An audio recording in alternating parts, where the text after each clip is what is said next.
자, 여러분, 안녕하세요. 오늘 국어 시간에는요, 아마 대한민국 사람이라면 누구나 한 번쯤은 들어봤을 바로 그 시, 김소월 시인의 진달래꽃을 같이 한번 제대로 분석해 보려고 합니다. 교과서에서 수없이 봤지만 이 시가 왜 100년이 넘도록 우리 마음을 계속 울리는지 그 비밀을 오늘 저랑 같이 한번 파헤쳐 보겠습니다. 자, 그럼 오늘 우리가 어떤 순서로 이 시를 제대로 뜯어볼지 한번 볼까요? 먼저 왜 이 시가 이렇게 오랫동안 사랑받았는지부터 시작해서 시에 숨겨진 리듬의 비밀, 그리고 진달래꽃이라는 상징, 또 감정이 폭발하는 역설적인 표현까지 차근차근 따라가 볼 겁니다. 준비됐죠? 네, 첫 번째 시간입니다. 가장 사랑받는 한국 시. 여기서 우리는 아주 근본적인 질문 하나를 던지면서 시작해 보려고 해요.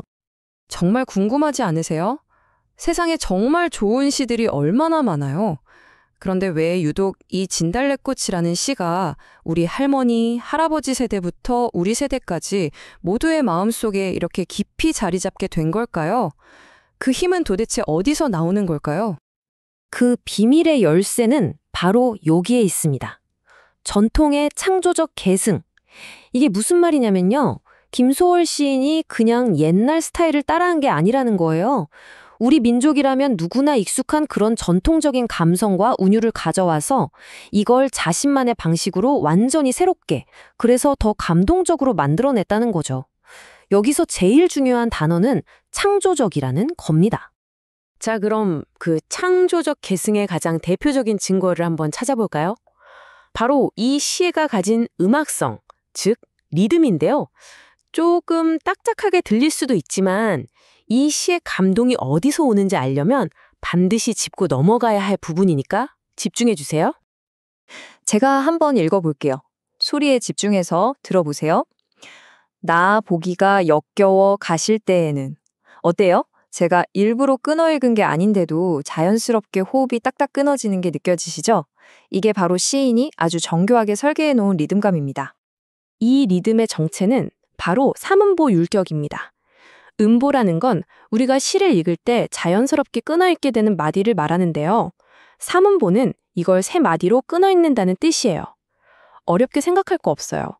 우리가 다 아는 민요 아리랑에 아리랑, 아리랑, 아라리오. 이게 바로 전형적인 삼음보입니다. 아주 익숙하죠? 자, 이 화면을 보면 김소월 시인이 얼마나 대단한지 알 수 있습니다. 왼쪽의 아리랑은 한 줄 안에 세 마디가 다 들어가 있죠. 그런데 오른쪽 진달래꽃을 보세요. 나 보기가 역겨워랑 가실 때에는 이 두 줄을 합쳐야 비로소 하나의 삼음보가 완성됩니다. 왜? 도대체 왜 시에는 이렇게 일부러 행을 쪼개 놓았을까요? 바로 여기에 시인의 천재성이 숨어 있습니다. 글자 수가 적은 짧은 행은 우리가 자연스럽게 천천히 읽게 되잖아요? 그러면서 이별 앞에서 차마 발걸음이 떨어지지 않는 그 슬픔과 망설임이 느껴지는 거예요. 반대로 글자 수가 많은 행은 어때요? 숨가쁘게 좀 더 빠르게 읽게 되죠. 이건 그래도 당신을 보내주겠다는 단호한 결심을 표현하는 겁니다. 그러니까 이 행의 길이가 우리 독자의 호흡을 조절하면서 감정까지 지휘하는 일종의 악보 역할을 하는 거죠. 정말 대단하죠? 자, 이렇게 시의 형식적인 아름다움을 봤으니 이제는 내용의 가장 핵심으로 들어가 보겠습니다. 바로 이 시의 제목이자 중심 소재인 진달래꽃인데요. 이 꽃 한 송이에 과연 어떤 깊고 복잡한 의미들이 담겨 있는지 같이 한번 캐보도록 하죠. 이연의 이 구절 한번 소리내서 읽어볼까요? 영변의 약산 진달래꽃 아름따다 가실 길에 뿌려오리다. 한번 상상해 보세요. 나를 보기 싫다고 떠나는 그 사람의 길에, 그것도 그냥 꽃도 아니고 우리나라에서 가장 아름답기로 유명한 영변 약산의 진달래꽃을 한아름 따다가 뿌려주겠다고 말하고 있어요.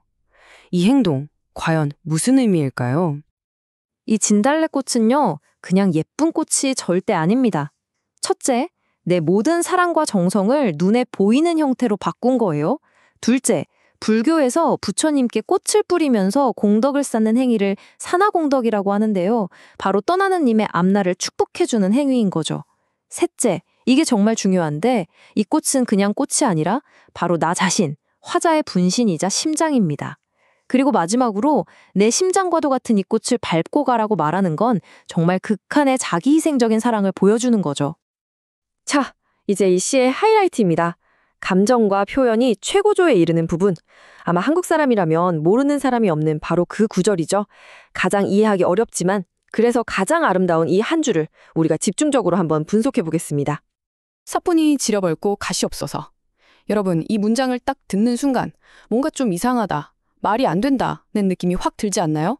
이 단어들 안에서 이미 엄청난 충돌이 일어나고 있거든요. 자, 이 표가 모든 걸 설명해 줍니다. 사뿐이는 뭐죠?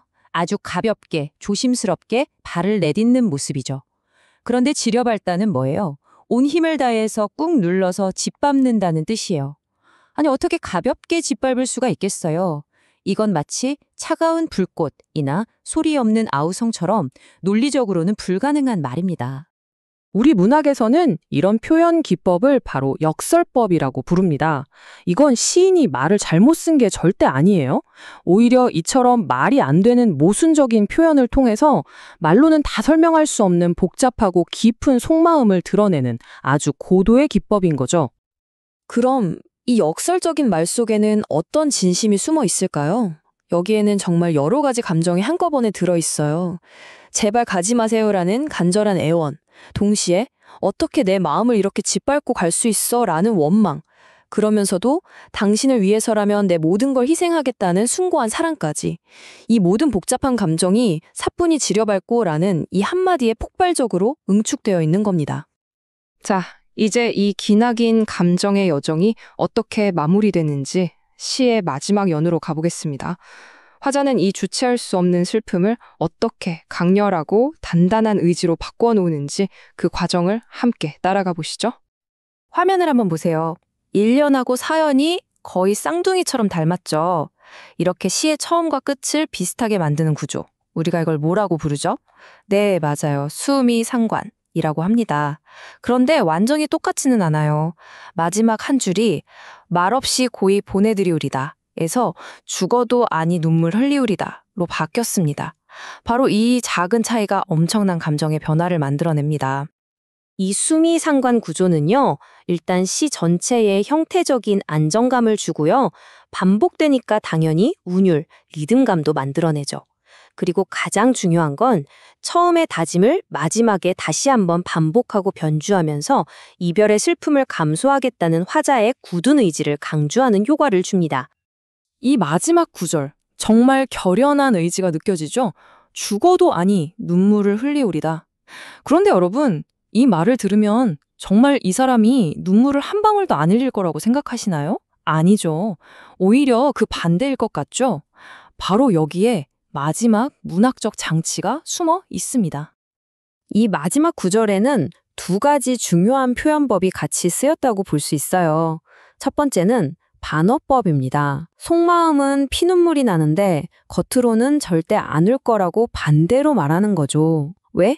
그 슬픔이 너무 커서 오히려 더 강하게 표현하기 위해서입니다. 두 번째는 우리 민족의 전통적인 정서인 A불비입니다. 슬프지만 겉으로 드러내지 않는다, 부배. 슬픔에 함몰되지 않고 그것을 의지로 이겨내려는 태도를 보여주는 건데, 이렇게 꾹꾹 눌러 참는 슬픔이 듣는 사람의 마음은 더 아프게 만들죠.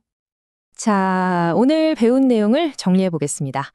김소월 시인은 우리에게 익숙한 사문보 리듬을 창조적으로 변형해서 시의 음악성을 부여했고요. 진달래꽃이라는 상징을 통해 자기 희생적인 사랑을 보여주었습니다. 그리고 사뿐히 지려밟고 라는 역설을 통해 복잡한 감정의 절정을 마지막으로 죽어도 아니 눈물 흘리우리다 라는 반어와 A불비를 통해 슬픔을 의지로 승화시켰습니다. 이 모든 장치들이 하나로 어우러져서 한 개인의 이별 노래를 우리 민족 모두의 노래로 만들어낸 겁니다. 마지막으로 여러분께 이 질문을 하나 던지면서 오늘 수업을 마칠까 합니다. 어떻게 인간이 느끼는 가장 고통스러운 감정인 이별의 슬픔이 이토록 오랫동안 사랑받는 아름다운 예술작품으로 다시 태어날 수 있었을까요? 오늘 배운 내용을 생각하면서 이 시를 다시 한번 천천히 읽어보시면 아마 여러분만의 답을 찾으실 수 있을 겁니다.